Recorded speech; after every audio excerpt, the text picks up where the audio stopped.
आकाशवाणी गोरखपुर से प्रादेशिक समाचार।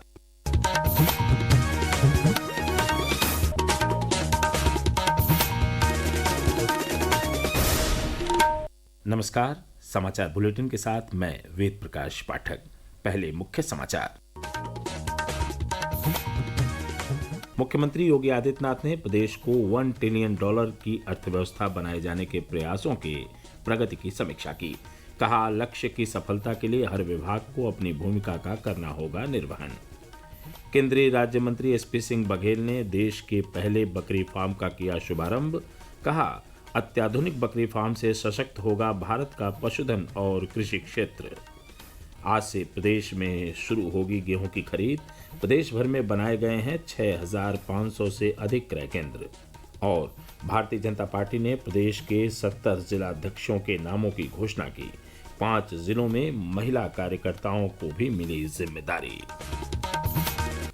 अब समाचार विस्तार से। मुख्यमंत्री योगी आदित्यनाथ ने कल लखनऊ में बैठक कर प्रदेश को $1 ट्रिलियन इकोनॉमी बनाए जाने के लिए जारी प्रयासों और अब तक के परिणामों की विभागवार समीक्षा की। मुख्यमंत्री ने कहा कि $1 ट्रिलियन की इकोनॉमी की सफलता के लिए हर विभाग को अपनी भूमिका का निर्वहन करना होगा, अपने पोटेंशियल को पहचानें और नए आयामों को विस्तार दें। श्री योगी ने कहा कि अपर मुख्य सचिव और प्रमुख सचिव स्तर पर विभागवार तय लक्ष्य की समीक्षा हर पखवाड़े में की जाए तथा मंत्री स्तर पर भी मासिक समीक्षा हो। समीक्षा बैठक में लक्ष्य के सापेक्ष प्रगति, अपनाई गई रणनीति और प्रभावों के हर पहलू पर विचार किया जाए और बेहतरी के लिए कार्ययोजना बनाकर लागू करें।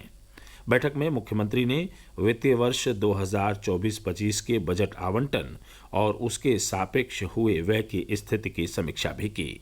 साथ ही जनहित में जारी विभिन्न परियोजनाओं की मुख्यमंत्री डैशबोर्ड के आधार पर अद्यतन प्रगति के बारे में भी विभागवार चर्चा की। श्री योगी ने कहा कि स्वास्थ्य सेक्टर से हर व्यक्ति प्रभावित होता है। सभी को समय पर और कम खर्च में इलाज सुलभ हो सके, यही प्राथमिकता होनी चाहिए। मरीजों की सुविधा और डॉक्टरों की सहूलियत को ध्यान में रखते हुए नीतिगत सुधारों को आगे बढ़ाया जाए। मुख्यमंत्री योगी आदित्यनाथ ने कहा है कि लोकतंत्र के चौथे स्तंभ के रूप में मीडिया को मान्यता दी गई है। मीडिया ही लोकतंत्र का सजग प्रहरी है।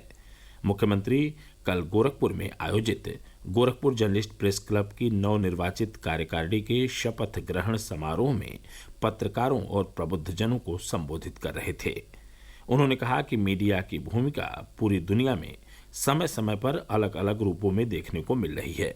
विश्व के सबसे बड़े आयोजन महाकुंभ 2025 की सफलता में मीडिया का योगदान सराहनीय रहा है। इतने बड़े आयोजन के रूप में, दुनिया के सबसे बड़े आयोजन के रूप में बदलने का काम मीडिया की सकारात्मक लेखनी ने किया। और जब कोई आयोजन बड़ा होता है तो उसके भी परिणाम बहुआयामी होते हैं। इस समाज को जोड़ने का तो आधार बना, एक भारत श्रेष्ठ भारत का तो आधार बना ही, लेकिन संस्कृति भी समृद्धि का कारण बन सकती, आस्था भी आजीविका का माध्यम बन सकती है। कि आपने देखा होगा, पहली बार ये भी देखने को मिला। मुख्यमंत्री ने कहा कि मीडिया संस्थानों की जिम्मेदारी है कि वह युवाओं तक सकारात्मक चीजें पहुंचाएं। उन्होंने आश्वस्त किया कि मीडिया की सकारात्मक पहल और जरूरतों को पूरा करने के लिए सरकार उनके साथ है। मुख्यमंत्री योगी आदित्यनाथ आज सहारनपुर जिले का 1 दिवसीय दौरा करेंगे।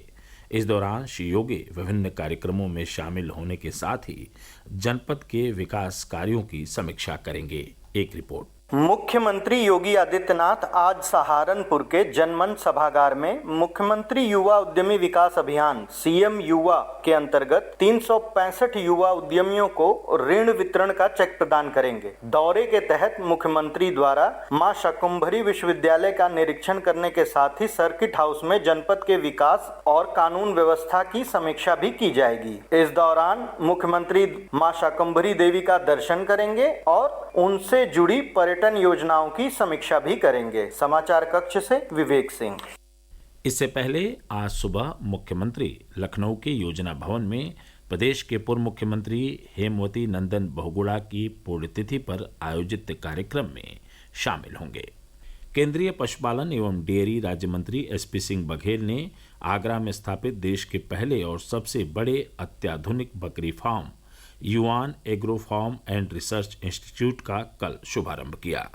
उन्होंने कहा कि देश का पहला हाईटेक गोट फार्म भारत के पशुधन और कृषि क्षेत्र में मील का पत्थर साबित होगा। फतेहाबाद मार्ग स्थित बीजामई गांव में 2.5 लाख वर्ग फुट जमीन पर स्थापित किए गए इस बकरी फार्म में 5,000 से अधिक बकरे बकरियां हैं। प्रादेशिक समाचार आप आकाशवाणी गोरखपुर से सुन रहे हैं। यह समाचार बुलेटिन हमारे YouTube channel AIR news Gorakhpur और एक्स हैंडल AIR News_GKP पर भी उपलब्ध है। उत्तर प्रदेश में रबी विपणन वर्ष 2025-26 के लिए आज से गेहूं खरीद शुरू होगी। यह 15 जून तक चलेगी। इसके लिए 6,500 क्रय केंद्र बनाए गए हैं। एक रिपोर्ट। केंद्र सरकार ने गेहूं का समर्थन मूल्य 2,425 रुपए प्रति कुंतल निर्धारित किया है, जो विगत वर्ष से 150 रुपए प्रति कुंतल अधिक है। पिछले वर्ष गेहूं का समर्थन मूल्य 2,275 रुपए प्रति कुंतल था। मुख्यमंत्री योगी आदित्यनाथ ने अधिकारियों को निर्देश दिया है कि किसानों को 48 घंटे के भीतर उनका भुगतान कर दिया जाए। मुख्यमंत्री ने ये भी कहा है कि क्रय केंद्रों पर आने वाले किसानों के लिए समुचित व्यवस्था की जाए, उन्हें किसी प्रकार की परेशानी न हो। मोबाइल केंद्र के माध्यम से किसानों के गाँव में जाकर भी खरीद होगी। गेहूं की बिक्री के लिए 1 मार्च से पंजीकरण प्रारंभ हो चुका है। अब तक प्रदेश के 2,65,000 से अधिक किसानों ने पंजीकरण करा लिया है। आकाशवाणी समाचार कक्ष से दीपाली सिंह। प्रदेश में भारतीय जनता पार्टी ने कल 70 नए जिला अध्यक्षों और कई जिलों में महानगर अध्यक्षों के नामों की घोषणा कर दी। पार्टी ने 45 जिलों के जिलाध्यक्षों को बदल दिया है, जबकि 25 जिलों में पुराने जिलाध्यक्षों को ही दोबारा मौका दिया गया है। संगठन में महिलाओं की भागीदारी भी बढ़ाई गई है और 5 जिलों में महिलाओं को जिलाध्यक्ष बनाया गया है। मुख्यमंत्री योगी आदित्यनाथ ने भारतीय जनता पार्टी के सभी नवनियुक्त जिला एवं महानगर अध्यक्षों को एक सोशल मीडिया पोस्ट के जरिए बधाई दी है। श्री राम जन्मभूमि तीर्थ क्षेत्र ट्रस्ट के बोर्ड ऑफ ट्रस्टीज पदाधिकारियों और न्यासियों की महत्वपूर्ण बैठक कल अयोध्या के मणिराम छावनी में संपन्न हुई। ट्रस्ट के कोषाध्यक्ष महंत गोविंद देव गिरी भी बैठक में शामिल हुए। बैठक की अध्यक्षता ट्रस्ट के अध्यक्ष और मणिराम छावनी के पीठाधीश्वर महंत नित्य गोपाल दास ने की। श्री राम जन्मभूमि तीर्थ क्षेत्र ट्रस्ट के महासचिव चंपत राय ने बताया कि श्री राम मंदिर के निर्माण में अब तक 2,150 करोड़ रुपए खर्च हो चुके हैं और उसका 96% कार्य पूरा हो चुका है। उन्होंने कहा कि मंदिर निर्माण का कार्य निर्धारित समय दिसंबर 2025 तक पूरा कर लिया जाएगा। इस मौके पर ट्रस्टी स्वर्गीय कामेश्वर और श्री राम मंदिर के मुख्य पुजारी रहे स्वर्गीय आचार्य सत्येंद्र दास को श्रद्धांजलि भी अर्पित की गई। संभल जिले की शाही जामा मस्जिद की रंगाई पुताई कल से शुरू हो गई। मस्जिद के सदर जफर अली एडवोकेट ने बताया कि हाईकोर्ट के निर्देश पर 7 दिन के अंदर मस्जिद की रंगाई पुताई का कार्य पूरा करना है।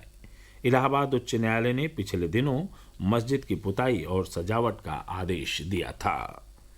दीनदयाल उपाध्याय गोरखपुर विश्वविद्यालय को प्रतिष्ठित नेचर इंडेक्स रैंकिंग में प्रथम स्थान प्राप्त हुआ है। प्रस्तुत है एक रिपोर्ट। नेचर इंडेक्स एक वैश्विक मानक है जो प्राकृतिक विज्ञानों में उच्च गुणवत्ता वाले शोध प्रकाशनों को ट्रैक करता है। 1 जनवरी 2024 से 31 दिसंबर 2024 की अवधि के लिए दीनदयाल उपाध्याय गोरखपुर विश्वविद्यालय उत्तर प्रदेश के राज्य विश्वविद्यालयों में प्रथम स्थान प्राप्त हुआ है। कुलपति प्रोफेसर पूनम टंडन ने इस उपलब्धि पर प्रसन्नता व्यक्त करते हुए कहा कि ये उपलब्धियां हमारे संकाय सदस्यों, शोधकर्ताओं और छात्रों की कड़ी मेहनत और समर्पण का परिणाम है। आकाशवाणी समाचार के लिए गिरीश नारायण चौबे, गोरखपुर। मौसम विज्ञान विभाग ने कल और 19 मार्च को प्रदेश में 20 से 30 किलोमीटर प्रति घंटे की रफ्तार से तेज सतही हवाएं चलने का पूर्वानुमान जताया है।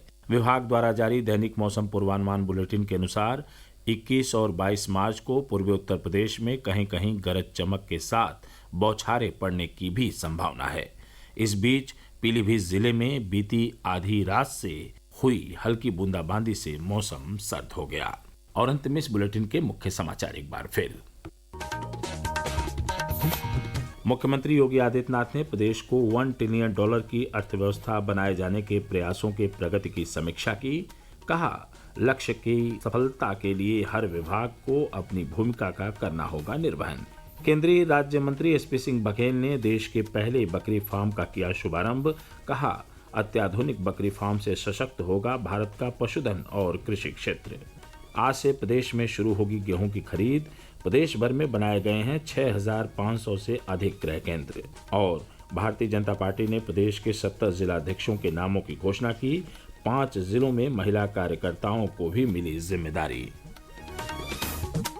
इसी के साथ प्रादेशिक समाचार बुलेटिन समाप्त हुआ। नमस्कार।